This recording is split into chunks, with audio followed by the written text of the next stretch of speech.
Hi, my name is Nicholas. I've been a witch for almost 6 years now, and I'd like to teach you new things.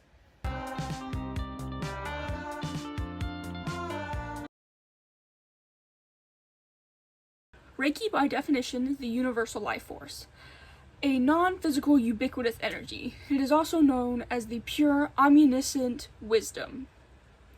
Breaking it down, Rei is the first part of the word. It means universal.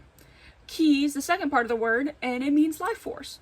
Combined, the two make Reiki, or universal life force. Reiki has many names, such as Ki from Japan, Chi from China, Prana from most East Asian countries like India, and the Holy Spirit from most Western countries.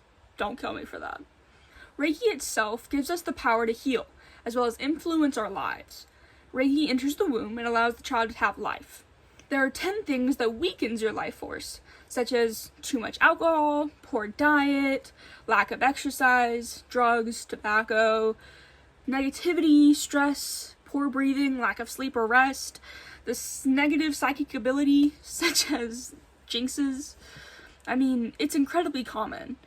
Working with Reiki or getting a Reiki treatment can help restore your life force and rebalances the mind, body, and spirit. So for what we know, all of the original stories and texts of Reiki have been, destroyed or lost. And so we don't really know where they came from, but we most likely suspect that it came from East India, or at least East Asian countries. Luckily, Dr. Mikao Usui, I hope I'm pronouncing that right, is Japanese, and I'm not very good at other languages. I'm French. He refounded the practice in the late 19th century. There's many stories on how Usui did this, and Western legends that were disproved by William Rand, but here's the real story, or at least what was discovered.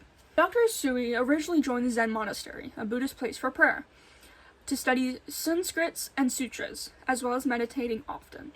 After years of practice at the monastery, Usui climbed to the top of Mount Kuruma in Japan, and he did a 21-day fasting and meditation cycle, meaning he didn't eat and only meditated through the day.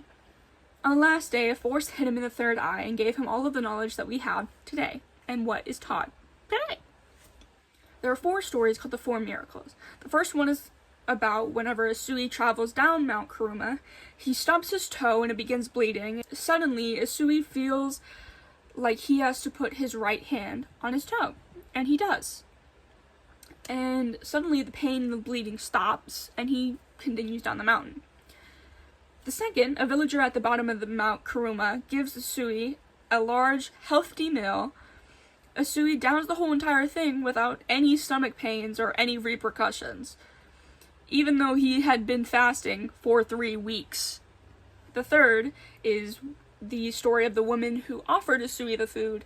She has a terrible toothache, even her face being swollen, and Usui places his right hand on her cheek, and the pain almost completely immediately stops as soon as he does this, and the woman is healed. Lastly, we don't know much about this miracle, but we do know he cured one of his old friends about arthritis. Long after these miracles, Usui appointed Hayashi as a second Grand Master. Hayashi went on to teach 16 other Reiki masters in his lifetime before appointing Madame Takata as the third Grand Master. Madame Takata discovered Reiki in her early 30s, using it on herself mostly.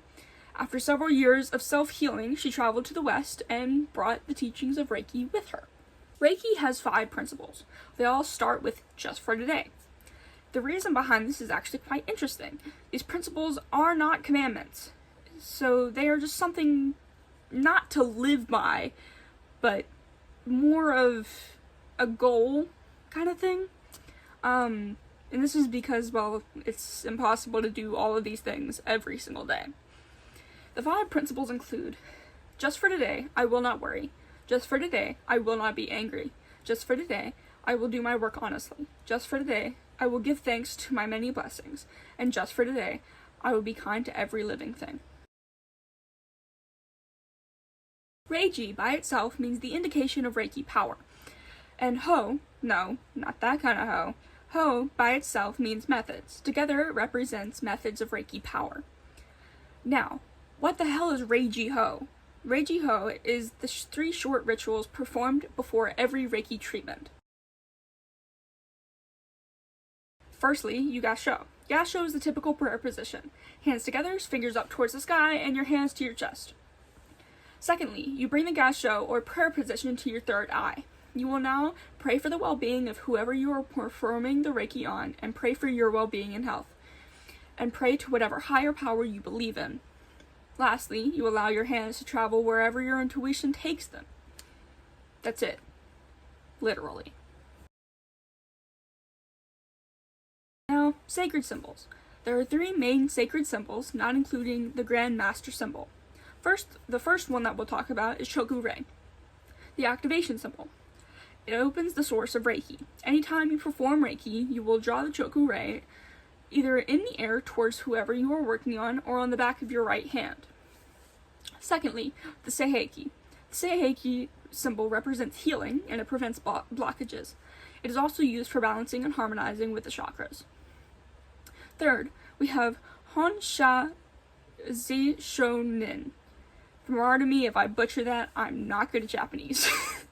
This symbol is used for distance healing, like typical Reiki YouTube videos that you see everywhere, as well as crossing through time, like future healings and such. Last but not least, we have the Grand Master symbol, Daikyo-myo. The word by itself means great bright light. It represents empowerment and spiritual connection.